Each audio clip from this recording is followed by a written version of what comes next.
welcome everybody. Me and my yellow rectangle of please move this window away from the shared application are delighted to be here today.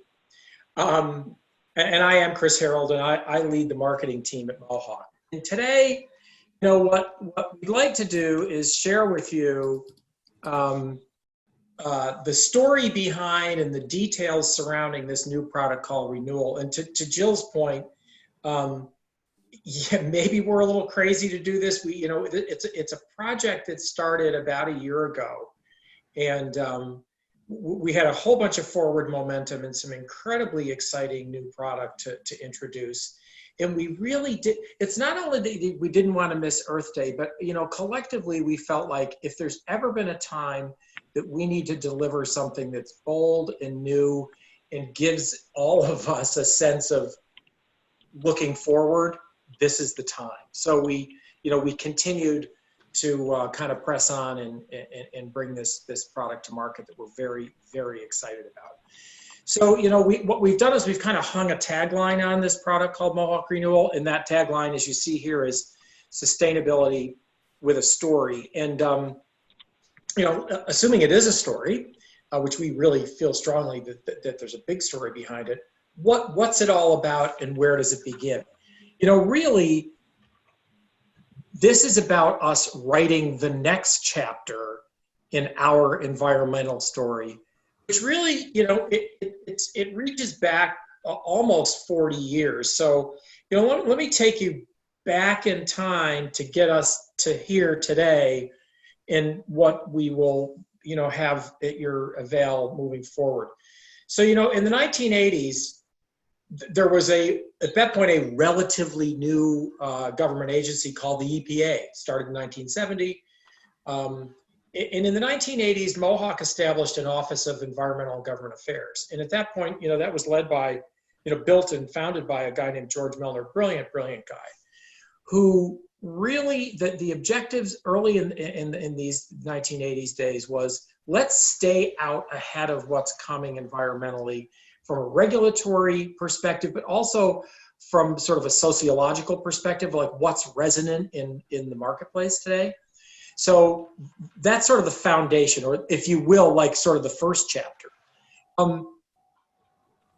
That was working for us in terms of us feeling right about what we were doing through the 80s and into the early 90s. And we built on that, right? So we built on that foundation. We authored those next chapters, whichever metaphor you prefer. And in the 90s, we began to kind of break new ground and really express this stay ahead of the curve, get out ahead of things, if you will, better than ever with the use of recycled fiber, right? So using post-consumer waste, like actual office waste, to make new paper was kind of a newish thing in the 90s. And we really kind of blazed a trail there, making something called 5010. Some of you may remember. It was one of the first coated papers using post-consumer waste in the business. So if success begets success, we continued our forward momentum into the 2000s, where we were fairly early participants in using FSC fiber. So Forest Stewardship Council responsibly managed forests, and making sure that everything we made was with pulps derived from those managed forests. And simultaneously, in the mid-aughts, we added on top of that, again, paying attention to culture and sort of temperaments in the marketplace. We also began to harness renewable energy through wind power. Now, mind you, that's bought through RECs on the market, but it was us committing resources to advance the use of renewable energy, right? So there's right there, there's a 30-year-ish build.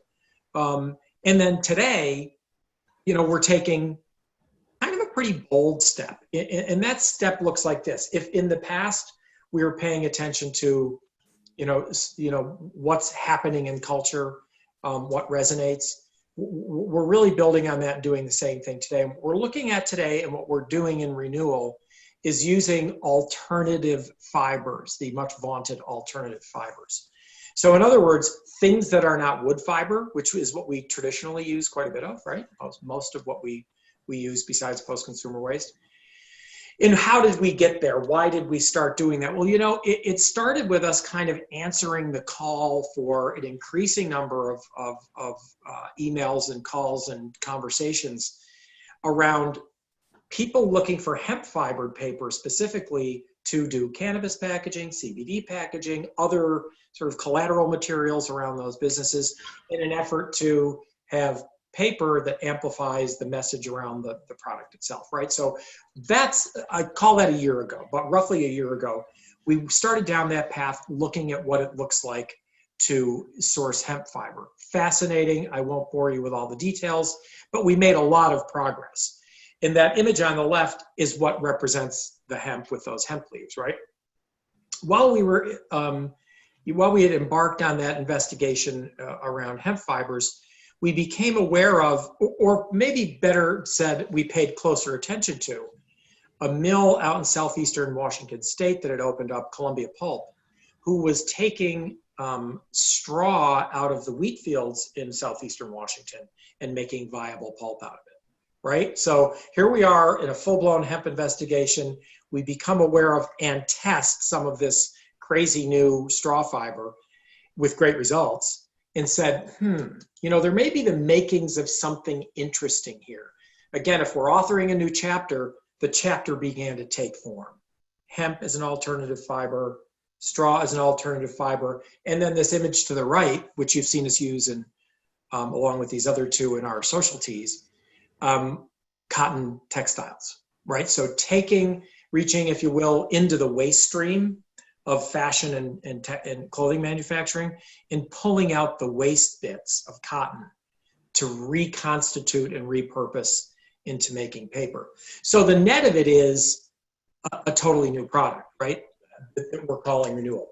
But before we go into depth on that, let me just take you down a little deeper down the path of each of these fiber sources that we've chosen to use to make Renewal. Hemp. You know, hemp was a very, very common crop starting in colonial America and all the way up through the 20th century. It was outlawed for a time. And so hemp farming in America was kind of, I guess you could call it taboo, right? And certainly fairly well evaporated, right? It's come back into vogue. I think we're all paying attention to current culture where CBD products seem to be everywhere, from fizzy drinks to topical creams.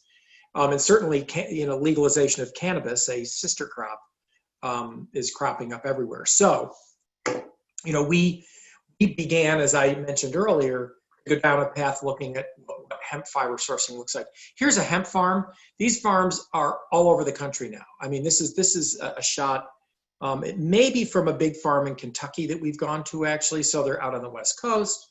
They're in the South. Even here in upstate New York, there are a number of farms that had been old family dairy farms that are looking at raising this very profitable crop of hemp. This is what they look like, quite tall. The flower is what's being harvested for those very valuable CBD oils. But our agricultural remnants, these stalks, are what are a terrific source of cellulose fiber, right? A sister plant to trees. The similar structure to the fiber we would derive from trees. Interesting. And here we are, making paper. This is about, I don't know, probably 12, 13 days ago, with us making some of the first colored Renewal hemp, a shade we call flower, not by mistake, by the way, the shade or the name, to reflect the input materials that we make this paper with. So long story short, a year's worth of investigation down some fascinating paths with some brilliant people, yielded a product that is made with a substantial amount of hemp fiber as a structural component sheet. And there's straw, sort of, you know, if you will, the second component part of this product we're calling Renewal. You know, these guys out in southeastern Washington, it's the first pulp mill that's been built sort of from the ground up in decades. So the southeastern corner of Washington, sort of down there by Idaho, little did I know, there are tens of thousands of acres of wheat fields. This is kind of one of the bread baskets of America. And when those wheat crops are harvested, what's left in the ground is straw. You know, something that could have been used for animal bedding, but with this huge sort of like large scale agriculture in southeastern Washington, what's happening is to get rid of the straw, there are annual fall burns. So they're burning off this acreage. There you see it in color, which quite obviously introduces this sort of black acrid smoke and carbon emissions. And the alternative to that is tilling it under, which is laborious and introduces issues around soil erosion. So by harvesting this straw from the fields, Columbia Pulp is really mitigating an environmental issue, right? They're interrupting that process of either tilling or burning and reconstituting this agricultural residue, as it's called in that business, into something that can be made into paper. And here we are, to that point, this lower right-hand image, if you can stop looking at the yellow triangle up there, or rectangle up there, is wet lap pulp. In the business, that means this pulp arrives to us in these big, thick sheets and bales with a fair bit of water in it. Trust me, it smells like a barn when we bring this in. It's the real thing, right? It's straw, reconstituted and beat up. And there we are on the paper machine in our Waterford, New York mill, making a color we call appropriately wheat. And then the third and final component part of renewal is recycled cotton. We have some experience making recycled cotton paper. A couple of years ago, we began making a product for a customer who was looking for something like that. So, like an environmental story with a twist that was sort of luxe, but recycled at the same time. And this is, not dissimilar to hemp and straw, which had been used for hundreds of years. Cotton rags, as they were often referred to in the paper industry, were really like thousands of years of use of cotton textile. So we're simply really looking to the past to create the future, if you like. So what we're doing with Renewal Recycled Cotton is we're working with a partner in Ohio, actually, a refining partner who's taking textile scrap from a number of different manufacturers, mostly white t-shirt scrap, but we've also introduced blue denim thread. He's taking those in and refining them or processing them for us. So they come to us in a useful form. In other words, big sheets in bales of pulp. Again, it's a blend. The two products within Renewal Recycled Cotton are a shade we call denim, which is appropriately made from denim thread, which you see over on the left there. That's processed denim thread that's 100% cotton and has all that beautiful indigo blue dye in it. We blend that with white t-shirt to make something we call denim. And we also make a pure white shade called t-shirt white, right? To make the two shades in the product. And what you can see here on the right is I actually was in the mill when they were making this. And if you reach into the pulper, this is the edge of the pulper, you can see the raw material very clearly as it's being blended together to make denim shade. So really, there are three principles, just to kind of summarize before I get into the details. There are three guiding principles we kept in front of us the entire time we were developing this product. And they are transparency, simplicity, and substance. Transparency, it is what it is, sort of tell it like it is in terms of this product. Simplicity, really make it easy to understand. In some cases, regulatory certification programs, you kind of need a decoding ring to understand it. This is like as plain and simple as it gets, right? Like this is recycled fiber, reconstituted, rapidly renewable fibers made into paper. In the substance pieces, how can we do it in a meaningful way and use enough fiber and create and foster a supply chain for more of that fiber that the sheet is built making a meaningful amount of these very interesting fibers. Though different to us, they have a place in the history of paper making, and we're just reviving that. So I think with that, before I go digging deeper into the product offering of Renewal, I could field some questions. You guys may have another poll question you want to put up here. Yeah, I'm going to launch a poll question, and then Okay. they can obviously ask you questions as that launches. Awesome. One of the questions I saw on there, Chris, was somebody was asking about printability on alternate fiber, the quality of that. Can you speak to that a little bit? It's amazing, right? Because of course, months and months and months ago, we had those questions too, like, oh my God, how's this stuff going to work? How's it going to print?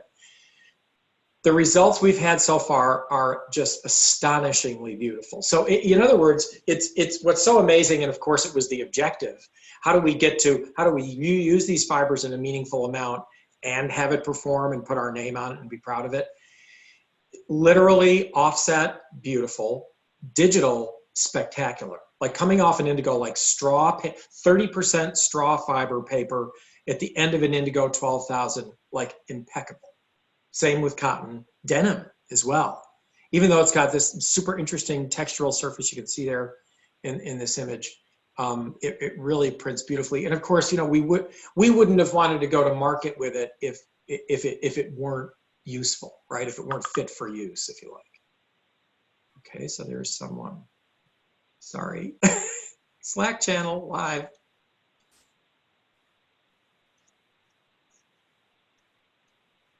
Anything else? Also, one other question that's been brought up, is it recyclable? Yes, it is totally recyclable. So think of this, it is, if you reduce it down to its simplest elements, it's plant fiber all over again. Just like they're skinnier trees, hemp fiber, for instance.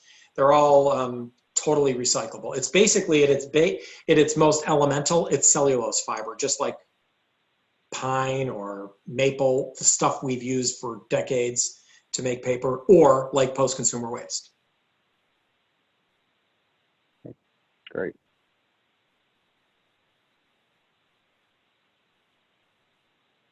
Anything else? You want me to take the one other question. It looks like any potential for aqueous solvent wide format? Or do you need any special inks or coatings for the product? Well, we've yet to do testing, but certainly UV inkjet presses, thinking of like that crazy big KM1 from Konica Minolta. I mean, gosh, you could print on anything that I've seen so far. I know in referencing other Mohawk grades with the KM1, for instance, so UV inkjet, sheet fed B2 format, everything from the fluffiest cotton to the smoothest superfine prints impeccably well. That said, we haven't done formal testing in that space yet. Now, Chris, I believe in our training we did talk about we have tested on the HPT 200, which is inkjet. Okay. So, I mean, so I believe we have tested on that specific device, but I know all inkjet, the ink could be a little bit different, those things, but we think that it will work, but just let's have those conversations after maybe. Mm-hmm. Okay, let's go on. People are asking great questions, which you're about to answer. Great. I'll take this poll question now. There we go. So what you can see here is, really, one thing I just bear in mind, everything, another sort of sub-guiding principle, subplot to the design of this product offering is we really wanted as much as possible to let the paper be like a clear reflection of what it's made from. And you'll see that in a minute. I have a couple sort of hero shots that these are obviously as well, of the paper. So is some of that fiber to come through, but not so much that it's just the next chunky funky paper, but somehow, rely on the input materials to, define the product itself. So let me just talk to you about, now we'll go into this sort of like by the numbers, right? Like the details around the product offering. Again, Renewal is built of sort of 3 component parts: hemp, straw, and recycled cotton. In terms of the hemp offering, and by the way, these renders that we built, which will be part of the promotional material, and you'll see it in our web assets and in some print material we'll be coming out with. You know, they are all meant to suggest uses of these new materials. So in terms of renewal hemp, every sheet in the hemp line has 30% hemp fiber. And it is then blended with either post-consumer waste and or FSC virgin fiber. And let me put a fine point on that. What we're doing is we're blending fibers in governed by basis weight and runnability on our paper machine. So here's a specific. Once we get up into heavy weights, we'll use more virgin fiber blended with 30% hemp. And the lower the basis weight goes, we're able to use all three at once. And some of that is just about integrity of the finished product and the runnability on the paper machine. Because at the end of the day, paper making is nothing more than pulping up natural fibers and taking the water out of them, right? And taking water out is critical. In the case of renewal hemp, there are three shades. There's a clean white, which is bleached hemp. That fiber it's totally hemp fiber. It's entirely bleached. It's 30% hemp blended with Forest Stewardship Council virgin fiber. We have a shade called fiber white, where we begin to let unbleached hemp show through. I guess I'd look at it this way. It may be what you think hemp paper should look like, right? Some little resident inclusions that are actually unbleached hemp fiber. They're sort of natural brown color. And then a shade called flower, which you see represented by this background image here, which is kind of the flower, the color of dried hemp flower. There are two textures in the line. We're calling them smooth and rough. You know, rough, it's like the finish formerly known as vellum. It is rough, so smooth and rough finishes together. There are three basis weights. You'll see this is common to both the hemp and the straw. We're making 80-pound text, as well as 120 cover and 140 cover. If you wanted to run it by the numbers, 80 text, we're doing that to meet the needs of, whether you want to build a booklet or an envelope. And the 140 cover rough tops out at the thickest at 20.5 point. The covers in this case are totally single ply in the hemp line. So they're really beefy, thick covers that should suggest and should be looked at for things as diverse as photo cards or packaging, right? And then we'll be making them in sheets and envelopes. And those sheets, this line, we've actually stayed fairly disciplined in our SKU offering, which isn't easy. It's always fun and more exciting to offer a million things. We're doing 19 by 13 and B2. Both of those are kind of sweet spots for digital printing. But it doesn't mean if you're a letterpress printer, you couldn't buy 19 by 13 and make some killer cards. And then we'll offer folio, 2538 in text weight, and then 2840 in the covers. And there you go. There's a hero shot. That's a pretty good representation of far right is clean white, middle sheet is fiber white, and then that sheet on the bottom is flour. Straw. So straw you'll see it has a very similar structure. In this case, everything in the straw line is blended with virgin fiber FSC, right? Again, this is all about, if I had my way, everything would be 100% and it would be awful, right? It wouldn't work that well. So our engineers really came into play hugely, and they really got behind this and did all the research and all the testing and all the various machine trials. And this is a sweet spot where the product we make prints beautifully, folds beautifully, because we're using what we know how to do, which is blend natural cellulose fibers. In this case, 30% of it is straw, and the balance is virgin. There are two shades in this product. Harvest white, which I'll show you in a minute, which really looks almost like a paper-thin slice of wheat bread. And then this very golden color we call wheat. Two textures, again, very same as its sister product, hemp, smooth and rough, and straw as well. Same basis weight range. So these are kind of like, kind of a mirror image in terms of product offering, texture, and basis weight, running from 80 text in rough, and then the covers come in both the smooth and the rough. Same sheet range. 19 by 13 and B2 for digital, and then the folio, that's sort of the commensurate one folio size for text and one folio size for cover. If any of you have seen our key color line, that we're working with Arja Wiggins on, who are making that for us at their Scottish mill. We learned a lot from that about being disciplined and narrow in a product offering, and we brought some of that into Renewal. And there they are. They're, you know, sort of tight hero shots of the two shades, the white and the wheat color. So then we move on to recycled cotton. So again, you know, obviously some representational tease imagery with this render showing a hang tag. Feels like it could be an opportunity there in the fashion space. In this case, the entire line is 100% recycled cotton. So there's no cotton coming from what we would traditionally use to make crane paper, which is linters. That's coming out of the cotton field. It has not been used. This cotton is entirely pulled out of the waste stream from fashion. And mind you, it's not leftover clothing, it's from the production of clothing, right? So it's what could be referred to as post-industrial waste. There are two shades, t-shirt white and denim. T-shirt white is made literally entirely from t-shirt scrap. So coming out of like a Fruit of the Loom factory, right? In the case of the denim, as I mentioned earlier, that is 30% denim thread and 70% t-shirt.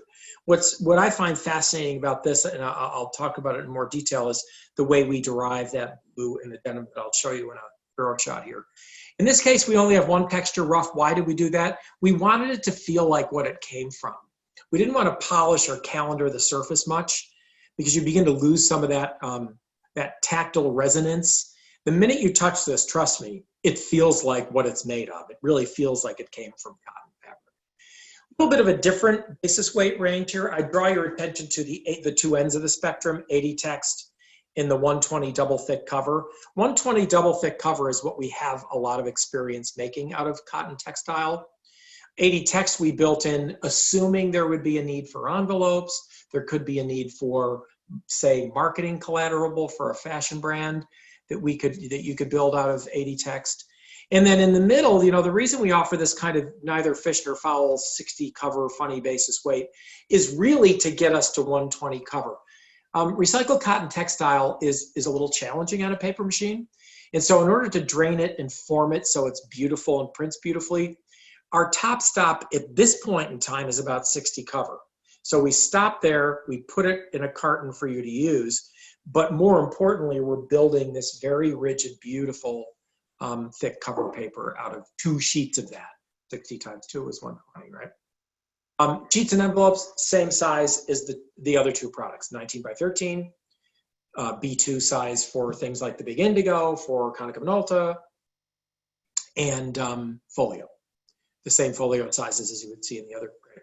And so, you know, the denim, which is that sheet on the top there, you know, we're not using any dye in this case. In the case of hemp flower and straw wheat color, we're actually using dye like we would to make any papers like Via. In this case, it's really been exciting to use really just the indigo dyes and the denim thread to yield the blue that's part of this denim shade. And then, of course, beneath it is the t-shirt white. Okay, questions, anything before, by the way, this is the swatch book. I'll get into that in detail in a second. Anything, any probing questions or maybe a poll question you want to put up, Kevin, at this point? Because now I've kind of gone through a lot. Base, you know, sort of origin story, why we're doing this with these crazy, beautiful, amazing, rapidly renewable fibers, and now the product itself. Yep, I'm going to launch a poll question here, Chris, okay, to see what the favorite product is for everybody. Uh-oh. Favorites. Well. It's like laundry day, that product. It really is. It's pretty special, actually. It's by far my favorite. Where are my hemp people at? Come on. Can we say we like them all? Where are my hemp heads at? I never thought, I've been at Mohawk 30 years, I never thought I'd live to see the day that basically a cannabis leaf was used to promote a product. right, Jill? Yes, I know, right? Oh my God, the paper industry is getting progressive. Who knew that could happen? It's so fun to see the evolution. And since you paused, I'm just reading through the chat. You guys are asking some amazing questions. Okay. So the question came up: what percentage of cotton and denim is the denim made from? I don't know if you were going to share more detail of that later on. So, all cotton. It's all cotton. It's all cotton. And let me take you down an interesting path. It's a challenge a bit, right? Because especially during pandemic times, we all need jeans that stretch, right? That stretch is not great to put it in paper. So we are, the partner who's refining this for us, Cheney Pulp in Ohio, he has to be rather discriminating about where he's sourcing, because he needs to refine denim thread that's 100% cotton without any stretchy stuff in it, and t-shirt that's 100% cotton. Net, the papers are 100% cotton. Chris, another question on the consistency of the blue in the denim.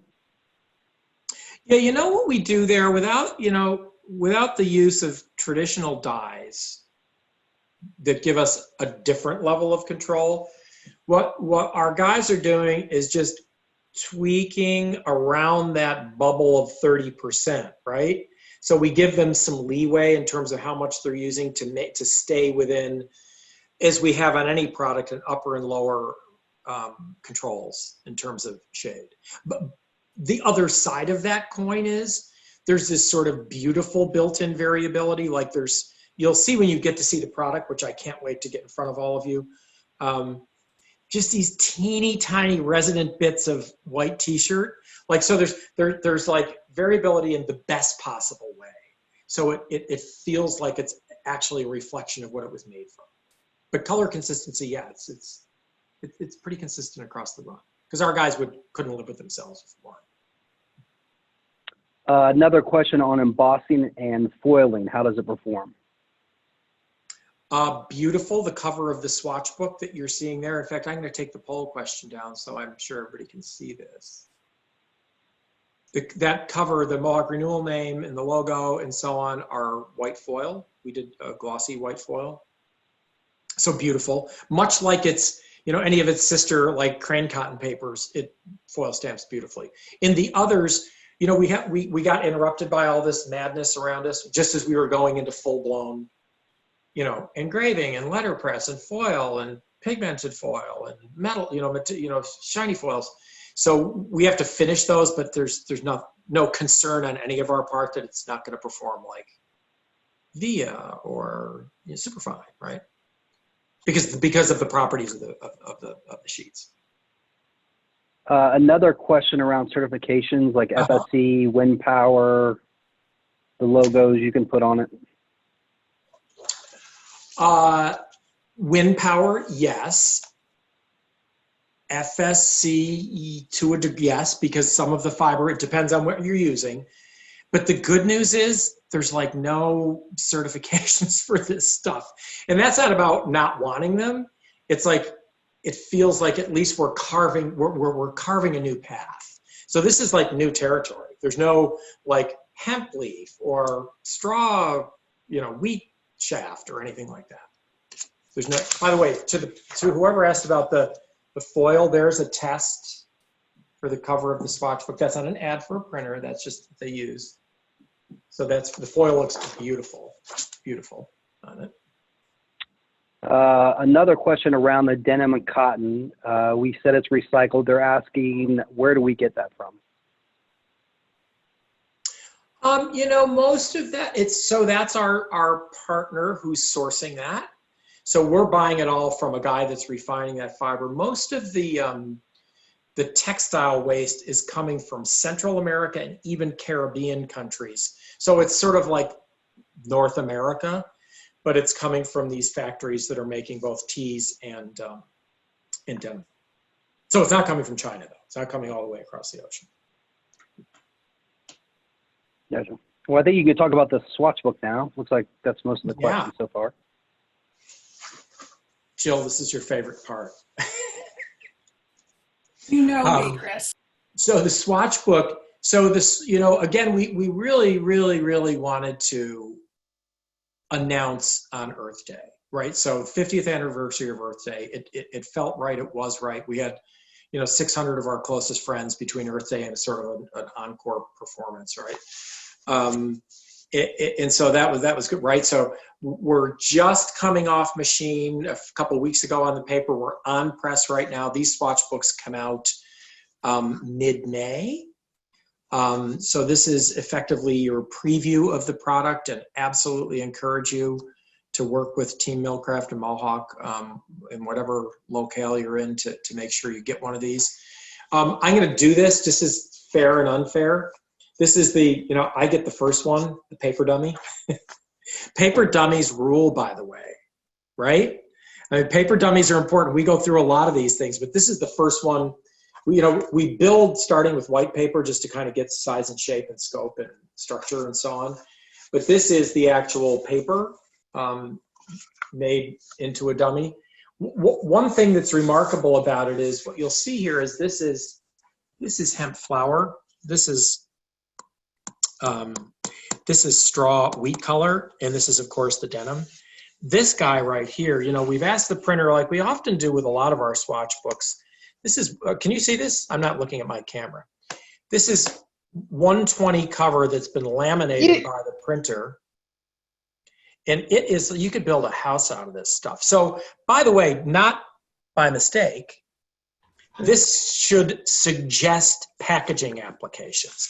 Because further to that, they've doubled back because of the structure of the swatch book. I'm now really talking to printers or design nerds, right?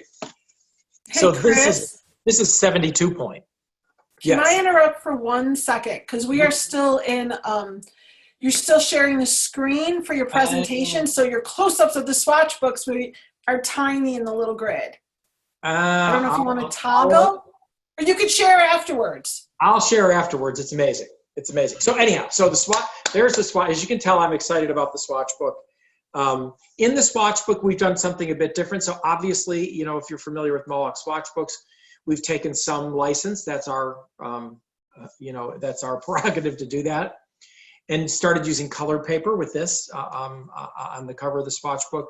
We've also incorporated in the front, when you open it left inside, there'll be a 28-page saddle stitched book that really recaps everything I've said in kind of an editorial, slightly Mohawk Maker quarterly-ish sort of a fashion, so that it really performs two functions. It gives you a printed sample, and what we're using in that is all three of the fiber sources. They're 80-pound text whites. And it's also, you know, so it tells the story and it gives you a print sample. So it kind of gives you sort of like everything all in one place. And then of course, structurally, it's built in where hemp has a tab, straw has a tab, and recycled cotton has a tab. So the point there is you can really interact with the paper front to back, feel, touch, thickness. And in a line this narrow, it really allows us to put up one sheet of everything in the swatch book. So you haven't got to be holding 120 cover in one shade and imagine it in another. It's all right there to interact with. So coming to you in mid-May. So we're, like I say, we're on press. You know, we built out, you know, a pretty comprehensive landing page on our website. So, you know, with this URL, mohawkconnects.com, you know, with /Mohawk Renewal, it's kind of your place to get everything you want to know about it, whether it's, you know, sort of the flyover story, origin story of the fibers, or super detailed SKU level information, PPI, calipers, Sheffield smoothness. Like you can go from, you know, sort of like flyover to super nerd level, and a lot built in there to that location on the website. Okay, this is the dealer's choice. Stump the chump. What do you got? Want me to stop sharing my screen, Jill, and show them the swatch book? That'd be great. Awesome. Thank you. in case you want, yeah, here we go. Maybe you can see this better. Here it is. Here, oops. Front. No print on it. You can look at the list to see. Where's the package?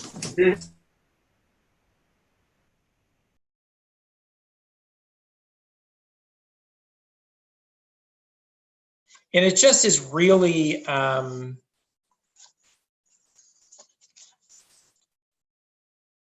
think it's a really good representation. Again, having worked on this for so long, to see it formed into a project is sort of amazing. Design rules, right? Like It is careful gorgeous.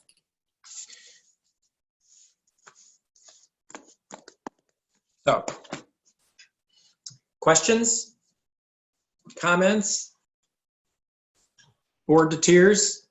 Never. So if you would share with everyone on the chat, I know in our Millcraft preview, we talked a little bit about the thickness on some of those heavyweights. So in respect to packaging, maybe what those calipers look like, if you can share some of that. So, yeah, so there were a couple. There were a couple things we kept in front of us at all times. One is, we've got a pretty substantial, we have a really, really big penetration in that sort of online greeting card space, which is interested in things like this. So we always wanted the top stop on things like the HP Indigo to have a home across the line, right? So there are a few through lines. In other words, 18 point, right? So like 120 cover rough is 18 point. 140 cover smooth is 18 point. But then 140 cover rough and all of the offering goes up to 20 and a half point, which, by the way, I mean, you could build a small box out of 18 point or 20 and a half point. But so there are options in there. You may be able to, much like the printer did here, I referenced this earlier, laminate two sheets together. So in this case, the proper cover of the swatch book is 36 point because they've laminated two 120 cover rough 18 point sheets together. To my earlier comment, in the world of crazy, this is then doubled over again. So that's 72 point, the back cover, as evidenced by, right? Okay, that is crazy. Give that the thumb test again. So that is saying it's scoring, it's folding. The printer didn't say, don't ever come here with another job again. This is terrible. He's like, no, this is working beautifully. Now, here's my parlor trick, Jill. Here's the box. Now, this is prototype paper. So this is months ago. We had a few folks under NDA, and this was a very, very brilliant packaging design firm, like hardcore, serious packaging designers, period. That's what they do all over the world. And they fell in love with this stuff. So they're building boxes they build a lot of childproof, and they're working with hemp here, with our hemp paper. Right? Okay, by the way, just a great design. It's just designed beautifully. That's a tray in here, right? And this is actually fairly light. This is maybe like 15 point, but they, they're going to be using something much heavier. So cool, right? What else? Chris, do you have a favorite? No. Somebody else asked me that. I'm like, I mean, it's kind of, yeah. I mean, the denim is so neat. By the way, you couldn't see this before. This is foil stamping on denim. So cool. That's a test for the swatch book. It's so unfair and cliche to say I like them all, right? But because I've been there since the beginning, they all feel like an amazing outcome, right? Like just the fact, just knowing all the gory details behind hemp fiber sourcing and development work, and to see where we've gotten in like going through 40 different colors. And same with straw. Like straw, it felt like I was even a skeptic at the beginning. Like, are you kidding me? This is probably going to be gross. Like it won't work or whatever. Total opposite. It's like beautiful. Like we have someone we're working with, a partner on making labels. They came for the hemp. They're European. They have global reach. When they saw the straw, they're like, whoa, time out. This is interesting too, because there's such integrity to the sheet, and it speaks to beer, distilling, like, right? Oh, yeah. And then of course the hemp is like, the denim is like, wow, it's just pretty. It's just beautiful. It feels beautiful. So there you go. That's all three of my kids I like equally. Well, it matches my eyes. There you go. Oh, it's just for you. It was made for you. What I think is so cool about this right now, Chris, and we've had a little bit of chatter in here, people have said, oh man, I worked with hemp and maybe some alternative fibers, back in the early days, my early days of paper. I just love to see it all come full circle, and it's so much better now. Like this palette, the way the papers are actually made, and the fact that you've got those heavy cover weights with the virgin fiber, so it works beautifully for packaging. It's just so spot on. Well, there's been, somebody else asked me this question on a call earlier today about denim. It's like, hey, it's been done before. What's different about it? And it's all about context. All of these are living in the context of sort of a range of paper. And it's not like a parlor trick on its own. Like, oh, look, we made paper out of jeans. It feels like it has purpose and substance behind it. It's not to be a bragger, but so what else? So we're getting a ton of questions. And of course, because Terry and I and the rest of us paper geeks on here, well, we all want to touch and feel it and, try it out a little bit. So in terms of samples, now, I know you said swatch books would start to be available mid-May, and as we are all just starting to wake up and return to work, like Ohio, we go back tomorrow. Every state's going to be a little different. And maybe Hope, you can chime in and on this one as it relates to our market. What do you think is a realistic time frame when Millcraft will start to see some of this in our design centers, and then where we can follow up with you and Kevin, because there's a lot of people that have been asking for the slide deck as well. Can you address some of that? Sure, no problem. So several things. Again, I think most everybody's still, and my dog apparently is going to join us today. Sorry. He likes Jill. He talks to her sometimes. But anyway, I think that a lot of us are working from home anyway. And so we could send in a huge bulk shipment to you and nobody's there to really put it away and everybody's at home. So there's no offices to ship to. But that being said, the Mohawk sample department is open and we do have sample sheets of all of this available. So the swatch books, yes, are going to be, let's say, late May. But what we're kind of asking, since resources are a little bit limited right now, if you have a live opportunity or somebody that just absolutely must see this and cannot wait for the swatch book, reach out to your Millcraft rep and we will coordinate. We can put together a pocket folder sample set just to get the information out.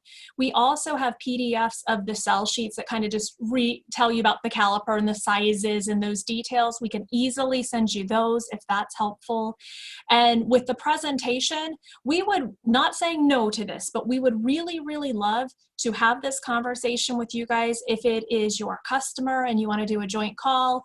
If you other members on your team would like to hear about it, we would love to hand in hand partner with Millcraft and set up another time to chat. So again, just reach out to us or reach out to your Millcraft rep and we will coordinate all of that.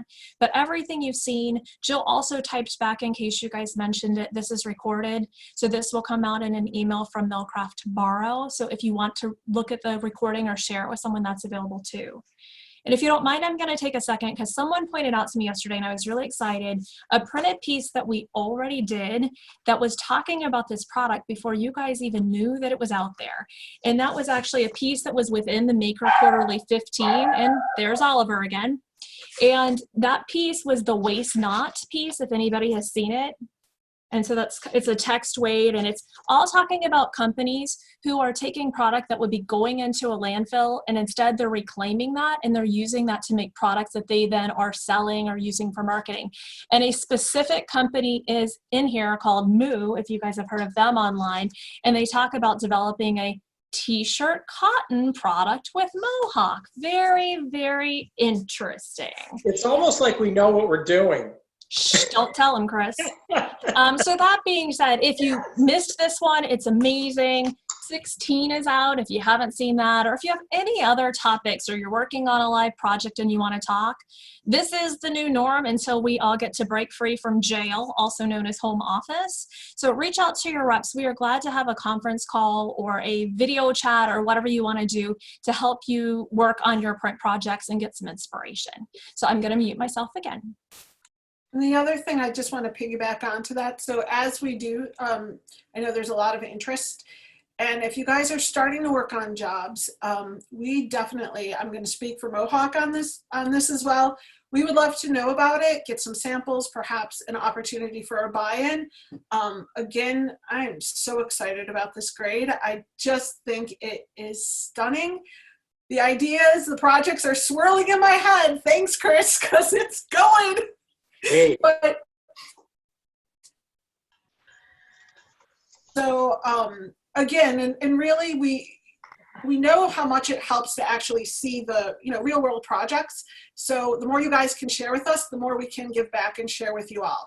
So and that's again like a really great reason for why we kind of want to follow up these smaller meetups. We can really tailor those presentations, and Hope or your Millcraft rep might pull out of their secret stash some one-of-a-kinds that are appropriate for the projects you're working on. Sometimes we just don't have them in quantities of 100 or 200. So, but we do have a lot of different things, maybe in smaller quantities. So again, get with your Millcraft rep and we can kind of set that up to your needs. Awesome. So what do you guys think? Let's go off mute. What?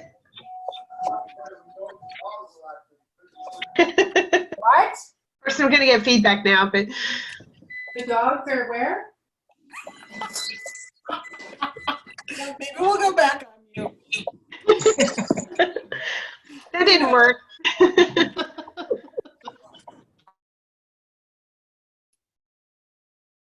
So just unmute yourself. Just hover in your picture, click on the microphone of the little blue unmute. Or hold down the space bar. That allows you to talk through a mute as well. Ooh, I learned a new thing. It's my favorite. Hope you are such a knowledgeable person with Zoom. If I'm your IT help, we're all going down. Yeah, true. True. She speaks truth again. Well, I appreciate everybody's attention. This is a it's a weird new world luxury. Like, wow, I think in the past week, I've had the chance to probably speak to about 1,500 people, which is better than a trade show. To launch a So product. much better than a trade show. And I never left home. I did realize I haven't been in my car in 5 days, which is weird. Right? It's so weird. Yeah. I have to tell myself to go out and get in the car. I have not needed my purse in weeks. My briefcase has sat there for a month. Anyhow, sorry. Now we're crazy. Oh, hey, Chris, one other thing. Envelopes. Yes. So we are, thank you. That's a very, very, very incisive question. We are stocking A2s and A7s, but then we have a list longer than any manufacturer should be allowed to market that are, sort of our non-stock, which means for 1,000 or less, you can get, from crazy sizes to, an A6, right? For 1,000 envelopes. Made in Saybrook, in Ashtabula, actually. Yep. So Ohio, all of Millcraft customers, you guys, it's pretty much next day. Ashtabula is less than an hour from our Cleveland division, so that's kind of exciting. And I know I'm speaking for all of my fellow paper geeks. This grade is beautiful. We were really excited to be able to partner with Mohawk and bring it to the market. We are working right now. Our purchasing team is working with Mohawk's people and putting together the right assortment. So I would encourage you, if you do see particular items within the grade that you know you have a piece of business on, or it may be a bigger piece, we want to know about that. We can, it'll help us make our into stock decisions. And certainly we want to be able to support all of our needs, all of your needs that are within our market. So definitely let your Millcraft rep know. Feel free to reach out to anybody on the team that's here today. I just want to thank everybody for joining us this week. You guys continue to amaze me. I really didn't know what to expect when we started these meetups. It hasn't always gone smoothly, but it's been so much fun, and I love, love, love seeing all your faces. I'll give you a teaser. You're the first to hear about this one. So next week, we have a thought leader in the packaging space joining us, Avelio Matos. It's going to be amazing. He'll be sharing 2020's top 10 cues to luxury packaging. So kind of fits in perfectly with Mohawk Renewal. So I hope that you guys will join us next week and continue to just tune in and engage, and thank you.